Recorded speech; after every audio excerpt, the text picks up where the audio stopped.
Technique ক্লাসে তোমাদের সকলকে স্বাগত। আজকের আমাদের আলোচ্য বিষয় 2025 সালের নবম শ্রেণীর দ্বিতীয় পর্যায়ক্রমিক মূল্যায়নের বাংলার রাইমার্টিনের প্রশ্নবিচিত্রার যে 3 নম্বর স্কুলটা রয়েছে, অর্থাৎ বেলদা গঙ্গাধর একাডেমি, যেটা তোমাদের রাইমার্টিনের প্রশ্নবিচিত্রার 26 নম্বর পেজে পেয়ে যাবে তার প্রশ্ন এবং তার উত্তর। তোমাদের এর আগে 2টো স্কুলের প্রশ্ন উত্তর করিয়েছি। এছাড়াও তোমাদের নবম শ্রেণীর বাংলার 2টো সেটের সাজেশন দিয়েছি। তোমরা যারা যারা দেখোনি তার জন্য লিঙ্ক ডেসক্রিপশন বক্সে আছে, তোমরা সেখানে দেখে নিতে পারো। তোমাদের এই দ্বিতীয় পর্যায়ক্রমিক মূল্যায়নে পূর্ণমান থাকবে 40, সময় হবে তোমরা 1 ঘন্টা 15 মিনিট। তোমাদের এই পরীক্ষাটি আগামী 1 আগস্ট থেকে অনুষ্ঠিত হবে। তো তোমাদের এই প্রশ্নোত্তর পর্বের আগে একবার দেখে নেব তোমাদের সিলেবাসে ঠিক কোন কোন চ্যাপ্টার রয়েছে, তারপর আমরা প্রশ্নোত্তর পর্বে ঢুকে যাব। তাহলে দেখো, তোমাদের সিলেবাসে যেটা রয়েছে নব সৃষ্টি, আকাশে 7টি তারা এবং বাংলা শব্দভাণ্ডার, চিঠি এবং ভাবার্থ সারাংশ, পদ শব্দ ও পদ, আবহমান, রাধারানী, বিশেষ্য বিশেষণ সর্বনাম, বিস্তারিত আলোচনা, এগুলো রয়েছে সিলেবাসে। এবার দেখো, তোমাদের যে প্রথম প্রশ্ন রয়েছে সঠিক উত্তরটি বেছে নিয়ে লেখো। প্রথম প্রশ্ন চলে যাবো। দেখো, অজস্র চুলের চুমা ঝরে, আমে জামে কাঁঠালে, হিজলে কাঁঠালে জামে, হিজলে বটে অসথে, নাকি হিজলে আমে আমে? উত্তর হচ্ছে হিজলে কাঁঠালে জামে। পরের প্রশ্ন 1.2, নামলে আবার ছুটে আসে, কি ছুটে আসে? নদীর হাওয়া, সমুদ্রের হাওয়া, সান্ধ্য নদীর হাওয়া, নাকি পুকুরের হাওয়া? উত্তর হচ্ছে সান্ধ্য নদীর হাওয়া। পরের প্রশ্ন, কোন সাহিত্যের প্রাণ ও দেহ খাঁটি বাঙালি? উত্তর হচ্ছে পদাবলী সাহিত্যের। পরের প্রশ্ন 1.4, তারাও এদের খুব ঘৃণা করে, কাদের? উত্তর হচ্ছে শ্বেতাঙ্গদের। নেক্সট, রাধারানী দ্বার খুলে দেখতে পেল, কি দেখতে পেল? পোড়ামুখ কাপুরে মিনসেকে। পরের প্রশ্ন, লেখাটা পড়তে লেগেছিল আধ ঘন্টা। নেক্সট, কভারেজ একটি অর্ধ তৎসম শব্দ। পরের প্রশ্ন, 40 শব্দটি কোন ধরনের বিশেষণ? এর সঠিক উত্তর হচ্ছে সংখ্যাবাচক বিশেষণ। নেক্সট দেখো, 2 এর প্রশ্ন, কম বেশি 15টি শব্দ নিচের প্রশ্নটি উত্তর দাও। প্রথম প্রশ্নে চলে যাবো আমরা। যা গিয়ে ওই উঠোনে তোর দ্বারা, তোর বলতে কার কথা বলা হয়েছে? প্রশ্নে উদ্ধৃত অংশটিতে তোর বলতে জন্মভূমি বিচ্যুত প্রবাসী মানুষদের কথা বোঝানো হয়েছে। নেক্সট দেখো, 2.2, বটের ফল ও মুথা ঘাস, এর যে বর্ণনা কবি দিয়েছেন তা কেমন? উত্তর লিখবে আকাশে 7টি তারা কবিতায় কবি বলেছেন মুথা ঘাস কিশোরের পায়ে দলিত এবং বটের ফল পাকা লাল লাল। সংস্কৃত শব্দ বাংলা ভাষায় আসার কারণ কি? উত্তর লিখবে সংস্কৃত চর্চা বাংলাদেশে প্রবলভাবে থাকার দরুনই সংস্কৃত শব্দ বাংলা ভাষায় স্বাভাবিকভাবে চলে এসেছে। নেক্সট 4 নম্বর, নিজের পরিচয় জিজ্ঞাসা করাতে রাধারানী কি বলেছিল? উত্তর লিখবে নিজের পরিচয় জিজ্ঞাসা করাতে রাধারানী জানিয়েছিল যে সে দুঃখী লোকের মেয়ে এবং মা ছাড়া তার আর কেউ নেই। পরের প্রশ্ন, কিন্তু তার মঠাধ্যক্ষতা সুলভ সংকল্পটি 2টি কারণে কখনো সফল হবে না, কারণ 2টি কি? মিস মুলারের মঠাধ্যক্ষা সুলভ সংকল্পটি যে 2টি কারণে সফল হবে না তা হলো তার রুক্ষ মেজাজ এবং তার অদ্ভুত অস্থির চিত্ততা। নেক্সট প্রশ্ন 6 নম্বর, পাসপোর্ট খুঁজে পাওয়া বিষয়ে কিভাবে সাহায্য করেছিল কভার্স? উত্তর লিখবে রাইটিং টেবিলের দেরাজের মধ্যে থাকা পাসপোর্টের কথা ঠোঁটে টোকা মেরে মনে করিয়ে দিয়েছিল কভার্স। পরের প্রশ্ন, কার্তুজ, কুপন, কাফে কোন ভাষার শব্দ থেকে বাংলা শব্দভাণ্ডারে প্রবেশ করেছে? উত্তর লিখবে ফরাসি। নেক্সট, কম বেশি 60টি শব্দের নিচে যে কোনো 2টি প্রশ্ন উত্তর দাও। প্রথম প্রশ্নে চলে যাবো আমরা। দেখো, আমি পাই টের, আমি কে? তিনি কি টের পান? কখন টের পান? উত্তর লিখবে আকাশে 7টি তারা কবিতা থেকে উদ্ধৃত অংশতে আমি আমি বলতে আমির পরিচয় অর্থে স্বয়ং কবি জীবনানন্দ দাশ।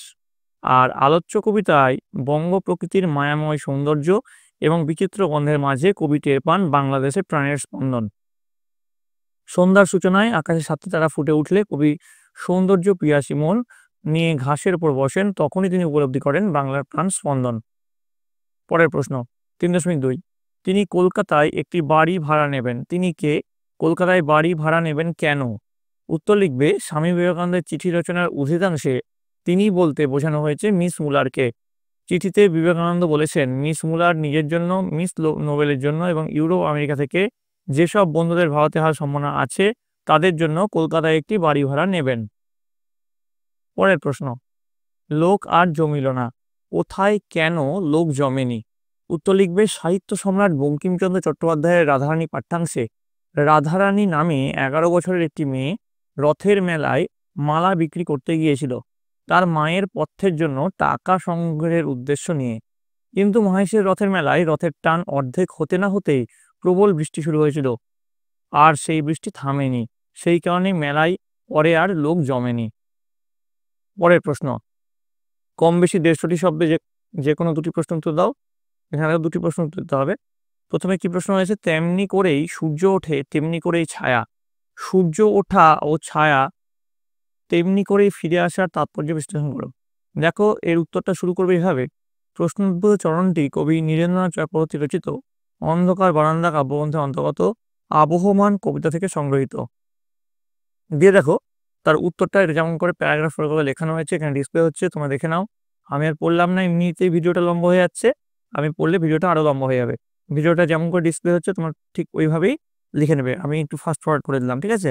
যা উত্তরটা লেখা আছে এই উত্তরটা লিখলে কিন্তু এটা হয়ে যাবে উত্তর। ঠিক আছে, আশা করি তোমরা সকল দেখে নিয়েছো। ভিডিওটা পজ করে এবার চলে আসবো পরবর্তী প্রশ্নে। 4.2, বাংলা ভাষায় প্রধান আগন্তুক শব্দ কোনটি? অপ্রধান আগন্তুক শব্দই বা কোনগুলো? বাংলা ভাষায় আগন্তুক শব্দগুলির সম্পর্কে লেখকের ভাবনা চিন্তার পরিচয় দাও। উত্তর হিসাবে শুরু করবে সৈয়দ মুস্তফা আলী নবনব সৃষ্টি প্রবন্ধে বাংলা ভাষায় আগন্তুক শব্দ বলতে বিদেশি শব্দগুলিকে প্রধান আগন্তুক শব্দ বুঝিয়েছেন। তদনুযায়ী বাংলা ভাষায় প্রধান আগন্তুক শব্দ আরবি, ফার্সি ও ইংরেজি। আচ্ছা, বাংলা ভাষায় অপ্রধান আগন্তুক শব্দ পর্তুগিজ, ফরাসি আর স্প্যানিশ। দেখো তারপরের যে প্রশ্নের উত্তরগুলো এইভাবে লিখে নেবে, আমি আর পড়লাম না, যেমন করে তোমাদের এখানে ডিসপ্লে হচ্ছে সেইভাবেই কিন্তু তোমরা এর উত্তরটা লিখে নেবে। আশা করি তোমরা ভিডিওটা পজ করে সকলে লিখে নিচ্ছ, ঠিক আছে? আশা করি লিখে নিয়েছো সকলে। চলে আসবো আমরা পরবর্তী প্রশ্নে। পরের প্রশ্ন দেখো, 4.3, সে দাতা আমাদের দুঃখ শুনিয়া দান করিয়াছে। কার কথা বলা হয়েছে? রাধারানীর সঙ্গে কিভাবে তার সাক্ষাৎ হয়েছিল? কিভাবে তাদের দুঃখ দূর করতে চেয়েছিলেন? উত্তর লিখবে রুক্মিণী কুমার রায়ের কথা বলা হয়েছে। আর রাধারানীর সঙ্গে কিভাবে তার সাক্ষাৎ হয়েছিল? বঙ্কিমচন্দ্র চট্টোপাধ্যায় রচিত রাধারানী পাঠ্যাংশে রথের মেলা থেকে ফিরে আসার পথে রাধারানীর সঙ্গে অচেনা আগন্তুক তথা রুক্মিণী কুমার রায়ের সাক্ষাৎ হয়েছিল। আর কিভাবে তাদের দুঃখ দূর করতে চেয়েছিলেন তার উত্তরটা দেখো, অন্ধকার বৃষ্টির রাতে এখান থেকে শুরু হবে। যেমন করে তোমাদের এখানে লেখা আছে ঠিক তেমনভাবে তোমরা লিখে নেবে, যেমন করে ডিসপ্লে হচ্ছে, ঠিক আছে? আসলে তোমরা লিখে নিয়েছো। চলে আসলাম পরবর্তী প্রশ্নে। কম বেশি 150টি শব্দ নিচে যে কোনো একটি প্রশ্ন উত্তর দিতে বলেছে। এখানে দেখো একটা প্রশ্ন উত্তর দিতে হবে। ওই পাখি আমার চাই প্রফেসর, বক্তা কে? কোন প্রসঙ্গে তার এই উক্তি? শেষ পর্যন্ত তিনি কি করেছিলেন? উত্তর লিখবে উপরোক্ত উক্তিটি বক্তা চিলিয়ান জাদুকর আরগাস, ঠিক আছে? তারপরে বক্তা কে হলো, তারপর কোন প্রসঙ্গে তার এই উক্তি। দেখো এখানে প্রসঙ্গটা এখানে লেখানো হয়েছে, এইটা হচ্ছে প্রসঙ্গের উত্তরটা। আর শেষ পর্যন্ত তিনি কি করেছিলেন সেটা হচ্ছে এখান থেকে এতটা, ঠিক আছে? যেমন করে লেখা হলে ভিডিওটা পজ করে ঠিক ওইভাবে লিখে নেবে। আশা করি তোমরা সকলে লিখে নিয়েছো। চলে আসবো পরবর্তী প্রশ্ন। 5.2, কভার্স গল্পটি অবলম্বনে জাদুকর আরগাস চরিত্রের বর্ণনা দাও। দেখো আরগাস চরিত্রের বর্ণনা এইভাবে শুরু করবে। সত্যজিৎ রায় রচিত কভার্স চরিত্রের খল চরিত্র হলো জাদুকর অর্গাস। গল্পে আমরা তার চেহারা এবং চরিত্রের একটি সুস্পষ্ট ধারণা পাই। জাদুকর অর্গাসের চেহারার বর্ণনা দেখো, বর্ণনা এখানে দেওয়া হয়েছে। আর অর্গাসের চারিত্রিক বৈশিষ্ট্য লোভী, অসৎ, দাম্ভিক, এইসব পয়েন্টের উপর এখানে লেখানো হয়েছে। তোমার পয়েন্ট ওয়াইজ যেমন করে লেখানো হয়েছে ওইভাবেই কিন্তু লিখে নেবে খাতাতে সুন্দর করে। আশা করি লিখে নিয়েছো সকলে। তারপর দেখো 6 দাগের প্রশ্ন, যে কোনো একটি প্রশ্নের উত্তর দাও। প্রথম প্রশ্ন, সারাংশ লিখতে বলেছে। দেখো, বাল্যকাল হইতেই আমাদের শিক্ষার সহিত আনন্দ নাই, কেবল যাহা নিজের আবশ্যক তাহাই কণ্ঠস্থ করিতেছি। দেখো একটা সারাংশ এখানে বলেছে, প্রশ্নটা একবার দেখে নাও তোমরা।